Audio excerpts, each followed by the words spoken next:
So today I come to you to talk about Summon Reaper as a necromancer. I took some time to do the build guide because I was testing the other builds, and it ends up that Summon Reaper is really good. It's one of the best skills for leveling because it just disintegrates some bosses, most bosses basically. But you have to have other things to clear, especially when you're leveling. So I'm going to start with playstyle, and as a hardcore player, you should try to position very well because this is very important. It's not the fastest of the builds of the clear speeds, not at all, but it's one of the best single target budget builds that you can find. It's really strong against bosses and I don't know, beasts. It's really, really strong. Betrayal targets. You should really consider if you are going to play hardcore because you really have to train on your position if you're making a transition right now, or if you don't know how to how the Reaper works, you should go for it and try to test it while you level, so you can like that you can understand how it works. As we go in the play style, you should, as you level with it, you should learn how to use the active because the active is the important one. You should know the area because it makes like an X, and it has these overlapping areas that are really good, but also you can miss many hits. So you it's a little bit of training and you can get it. You know that you don't necessarily have to aim for the mobs, but you should aim like in front or behind them. Even though if you aim for a very movable mob or boss or some like a boss that charges or anything like that, the Reaper will be like a homing Reaper. Even though if you target the ground and the mob moves, you just lost a hit. But if you target the mob and the mob moved, the Reaper will actually attack where it is. So it's kind of useful sometimes to target it. Sometimes it's useful just to target the ground. That's from my experience. Um, After that, I think there are two ways to guide not only the Reaper but the minions. One is the active of the Reaper, of course. You just press your active button and it goes there and slashes many things, and you have to learn that sometimes he will traverse walls, sometimes not. So it's a little confusing. You just have to try it. Just go for it, and he will many times he will just cross walls, sometimes not. So this is still a little blurry to me.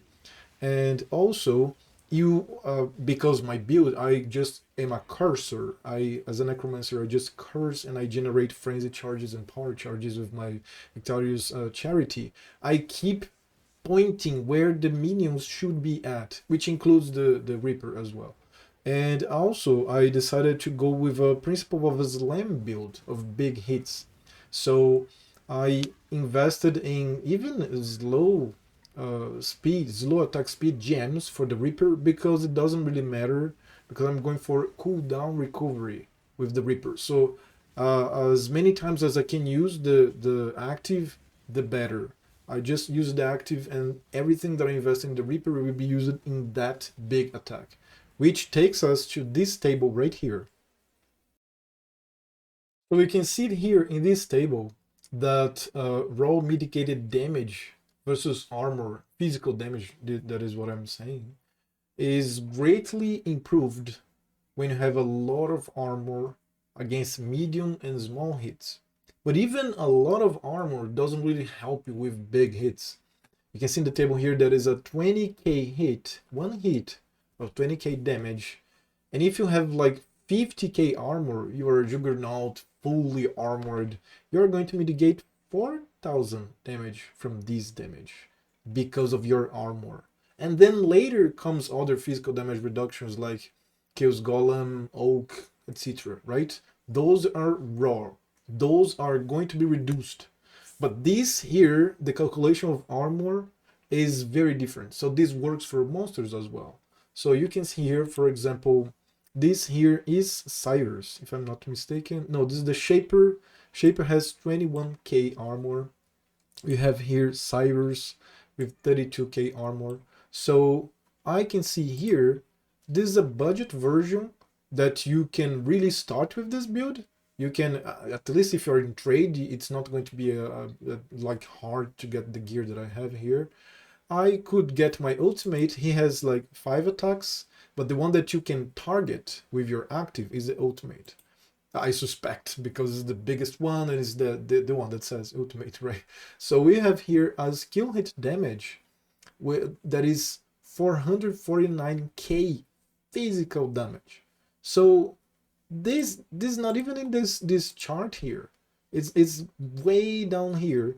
So it doesn't matter the armor of the enemy. He's going to take 99% of this physical damage, and physical damage reduction from armor does not influence in in removing damage from bleed, for example, and even impale that I managed to get a closer jewel with impale that really helps big hits. So that's one of the things for physical damage slam builds, because if you have a slam build that uses fire or cold or lightning, it's good. I'm not saying it's bad, but the enemies, they have elemental resistances and they are absolute. There's no calculation. 75% resist, 75% reduction.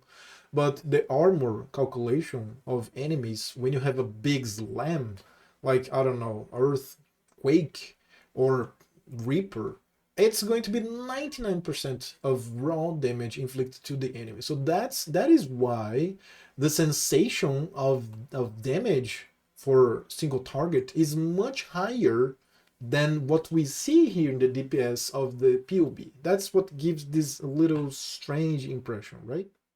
So one of the things that I really imagine that would work very well would be to invest in just a big hit and investing in cooldown recovery. I got this belt here with 15% increased cooldown recovery rate, and I got these shaper boots. I have many, but that's the best one I could. I didn't even craft this. I found this on market with 11% increased cooldown recovery rate. So these two, I have 26%, which takes me to 3.17 cooldown time on the Summon Reaper. If I remove both of these items, I have a cooldown time of 4 seconds. So it's a lot of quality of life for this build. I think this is really necessary, really necessary. I went also with an Elder helmet, very good, right? Concentrated effect and minion damage socketed here. So it's that pseudo 6 link. I have a 5 link this is just luxury, but it's good to have, I don't know, increased duration with your bone offering, faster casting, and desecrate too with life tap. And the other things are just basic for necromancer builds, right? Like a decent wand, okay, with +1 of, oh, this is interesting too. We can use all physical spell skill gems for Reaper, because if you see here, the Summon Reaper is a physical minion and spell tag. These tags are very interesting. Normally, specters or other mobs, they are basically spell and minion, but this one here has the physical tag, which is great. So the rest is, I just got some minion damage in the gear, like you can see here, here, in here as well, and I get Revenant's Horde here in my anoint. So you can see here the passive tree is really simple. I'm still leveling this one here. You can see the full one here in the PoB. You go for life, right? You get some life. Then you get the double damage here from this node. You have a lot of more damage here and also here. And I got some closer jewels because I wanted the impale here. Impale is good for physical damage. Minions, always good. You should always go to there. I tried to craft 3 passives one, but it's really hard. I haven't found anyone in the market, but you could try. Get Rotten Claws, Vicious Bites, and you could just get one more of any kind of DPS. I was trying Feasting Fiends, but I couldn't find.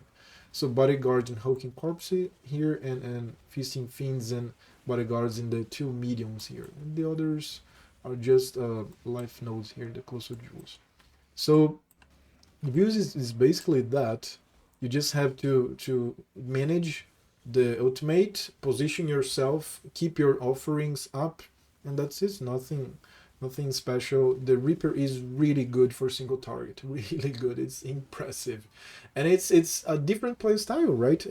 I love this game, and I really want to play with different things, and I love minion builds. So I was really hoping for it to be strong, but then it wasn't at the beginning, and then they patched it. But when I patched it, I was playing Forbidden Right. So I really enjoyed Forbidden Right. So, but it take me from away from the Reaper. So when I got to see it, it's great. The damage is really good. So I hope that you have enjoyed the guide until here. I hope that you please help me subscribing, liking, and commenting the video. The YouTube algorithm really likes that. And thank you for your support. Bye.